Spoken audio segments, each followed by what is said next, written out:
It is time to bring in, it's not the Brothers Johnson, but it's the Johnsons. How you guys doing today? Good. How you doing, Randy? Well. Doing very well. This is Vibrant You.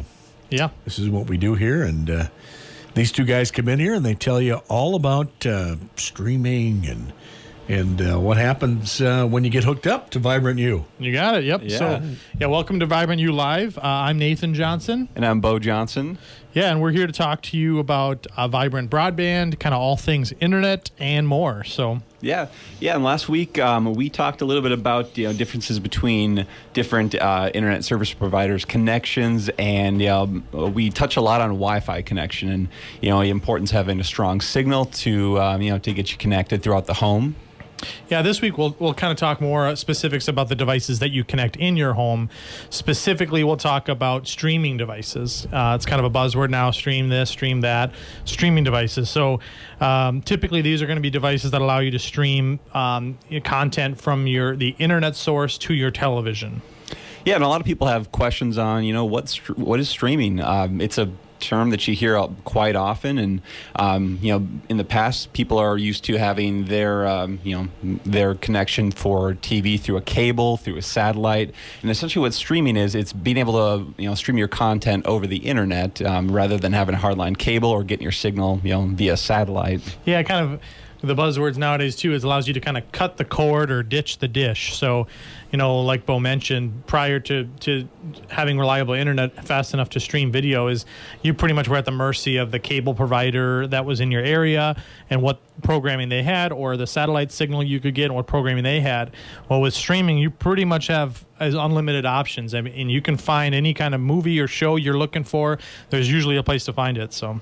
Yeah. I don't know. Do you guys remember going out to rent movies? I used to love renting movies, but those days have kind of come and gone, it seems like. I think I still have some late fees that are unresolved, so... Yeah, please be kind, rewind, all that stuff. Yep.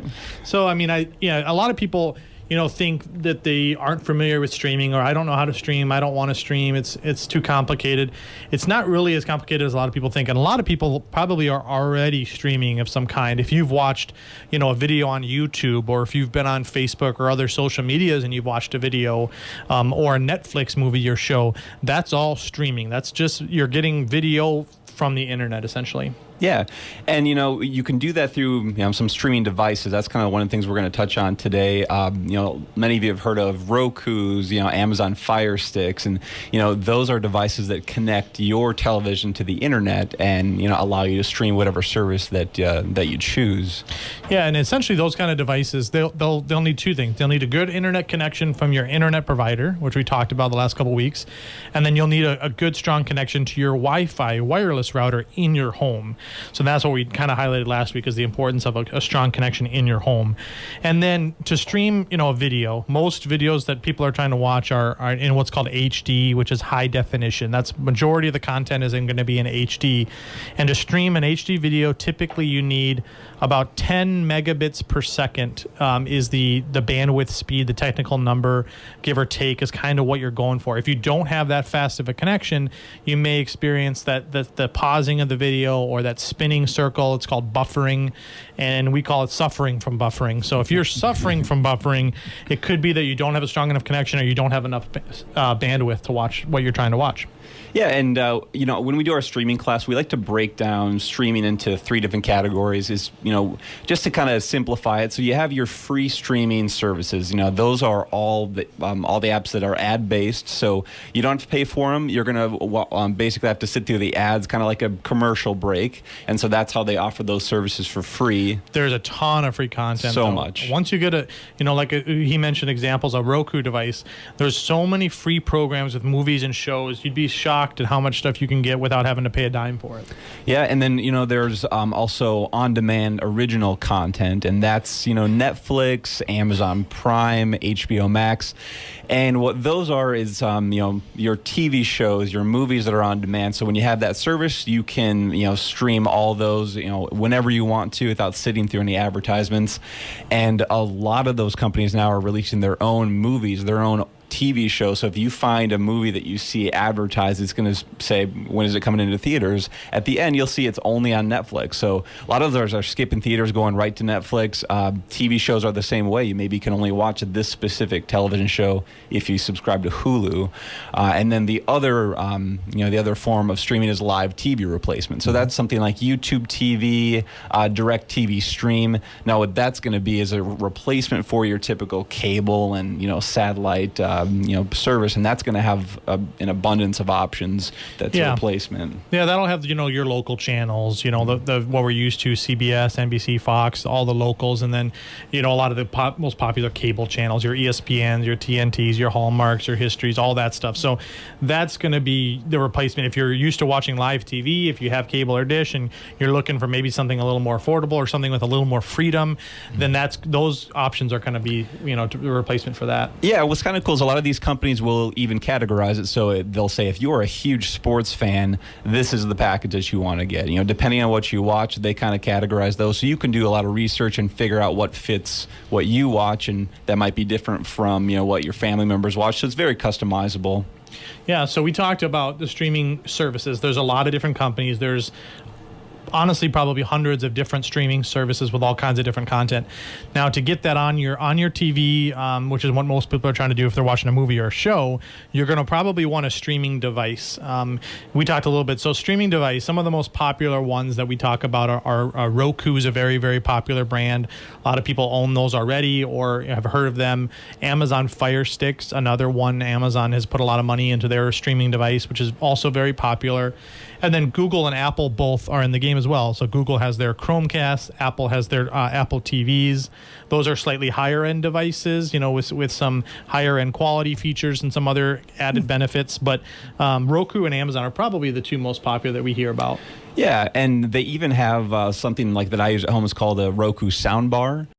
And it's a sound bar for your television to emit the sound, but it's actually through Roku. So it's actually the device itself plus a soundbar. You're going to see those as options. So it's not limited to just those devices that you plug into the TV. Yeah.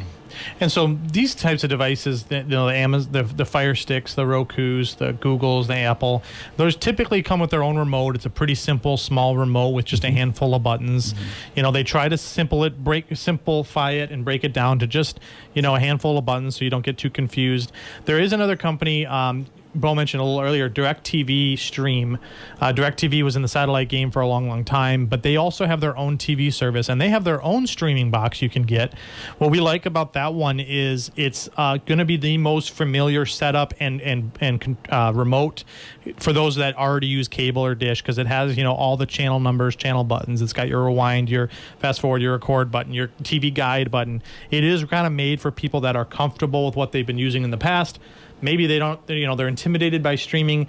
This is going to let you stream and you wouldn't even know it because it operates so similar to what people are used to. Yeah, we have a lot of people that stop in and talk about streaming with us. We have DirecTV Stream in our lobby, so we show them how the setup works, how the remote works, and one of the cool things is they really don't notice a difference from what they've been using with their old cable and their satellite. It's something that's really streamlined, really easy to use. So, just taking a few minutes to walk through it is really beneficial to a lot of our. I'll tell you how easy it is. That's the one I use. Oh, yeah? All right. That's how easy it is. Well, if Randy can do it. If Randy can do it. Exactly. Yeah, I mean, a lot of people already have streaming devices, too. So, a lot of people tell us, well, I have a smart TV. I bought a smart TV a while back. Smart TV, the idea of a smart TV is that it's able to connect to the internet. That's what makes it smart. A lot of times you don't need a streaming device if you have a smart TV. However, smart TV software, technology changes relatively quickly these days. You usually recommend upgrading your streaming device every handful of years at best. And so I talk to a lot of people and say, well, I might need a new TV. My TV software is running slow. My remote's not very responsive. I can't get the programs that I want. I can't find this, can't find that. So I need a new TV. Well, what we really recommend is a lot of times instead of investing hundreds or thousands of dollars in a new TV, you can get a streaming device. Now it's a great time to do it this time of year with the holidays. There's so many sales on them. But you can get a streaming device for 30, 40, 50 bucks, plug it into your TV, and it can be like a brand new TV. Your TV operates essentially as the viewer of what you're doing, but the device is doing all the heavy lifting. It's going to do all the apps, the software, and that'll run brand new. So a question for you is, if I purchase a Roku TV, which I have on my wall, do I need to add a Roku device to it, or can I add a Roku device to it? It's a great question. So you can add a Roku device. Okay. Roku TVs are going to be better than most smart TVs because Roku, they do their own software updates. They manage that stuff. So that Roku TVs, if you're going to have a smart TV, a Roku or Amazon Fire TV are going to be your best bets. But eventually, even that Roku TV, there's limitations to the hardware they have in there, where Roku could launch a new device in 3, 4, 5 years that has new features that you can't get. Okay. Well, you can still plug a Roku into it and bypass all your TV's Roku stuff and have access to all that. Wow, so I'm a smart Roku TV owner. You are. Yeah. Yeah, and it's kind of cool. I mean, I have the same setup where I have a Roku TV, but I love the soundbar. I love the quality of the sound. So I actually use that as my device, even though I could use my TV. So you have a lot of options out there depending on what your setup looks like. Okay. Yeah. So we get, if you have an older one, if you have a smart TV or a streaming device that's more than 3, 4, 5 years, there's a good chance you may want to do an upgrade, because some of the content we're getting now with higher quality 4K, eventually 8K, more and more live TV that needs faster connection. Some of those older devices are struggling with some of the newer content. So if you have an older device and it's working for you, great. If it stops working for you, like I said, these devices are pretty affordable, especially this time of year. If you're in the market for either a gift for somebody else or a gift for you, I know I saw some crazy deals on some Rokus that were more than 50% off. So it's a great time of year to be shopping for those. Yeah. Unless you're looking to increase the size of the TV, a lot of times this is a great fix for it. You're going to notice a huge difference in quality on those newer devices if you're running something that's maybe 3 to 5 years old. Yep. Yeah, so like I said, if you think you need a new TV, unless you're looking for a different size or there's a new feature specifically for the TV, a lot of times you're better off actually getting a streaming device, which upgrades your TV right there. So yeah, and I know we covered a lot here today, but if you have more questions, and we are doing our Dreaming of Streaming presentation this next Wednesday, November 30th, from 5:30 to 6:30 at the Meeker Co-op here. Yeah, those events, we've had a lot of them, and they've been very popular. We've kind of tipped the tip of the iceberg here with streaming, but at those events we really deep dive into the different platforms, the different services, the devices. We have a couple TVs actually set up. We can show hands-on, how they work, how the remotes work, how the services work. We have some people come multiple times. If they've come once, they have more questions, always come back, and those are completely free. You don't have to have Vibrant service or sign up for Vibrant. You don't have to be a member of Meeker Cooperative. They're right in our office here on Highway 12, but those are free to anyone. So if you have questions or if you are interested in learning more, please stop by. Yeah, and then we also want to remind you about the promo we have with our referral program. So if you refer someone to Vibrant, not only are you going to get the $25 credit, but you're also going to get your name entered in a drawing to win a 55-inch 4K Roku TV. Yeah, so if you're looking for a new TV, like we mentioned, or you're looking for a new Roku, you can kind of do 2 for 1 and get in a drawing to win a brand new Roku TV. So also, we would love to hear if anyone has questions about any of the topics we've covered already, or if you have a suggested topic, something you want to learn more about Vibrant or about the internet, certainly give us an email. Our email address is vibrantulive@meeker.coop, and that's Vibrant, the letter U, LIVE, at meeker.coop. Yeah, or you can give us a call at the office. Our number is 320-693-3231. Also, you can visit our website, vibrantbroadband.com. We have all our information there. We have links to streaming questions that people have, kind of a frequently asked questions. We have links to the stream presentation that Nathan and I do. So if you can't make it to the event, you can actually watch that right on our website. Yep, and then also like us on Facebook, Vibrant Broadband on Facebook. We're going to be reposting all these radio shows on there. So if you missed a previous topic, or if you found this one interesting and maybe could benefit a friend or family member, we'll be posting this usually the day after on our Facebook page. So Yeah. Well, thanks, Randy, for having us. Thanks for listening. My name is Bo. And I'm Nathan, and we are still not brothers. But tune in next Wednesday and every Wednesday at 10:30 for more Vibrant U Live. Vibrant Broadband.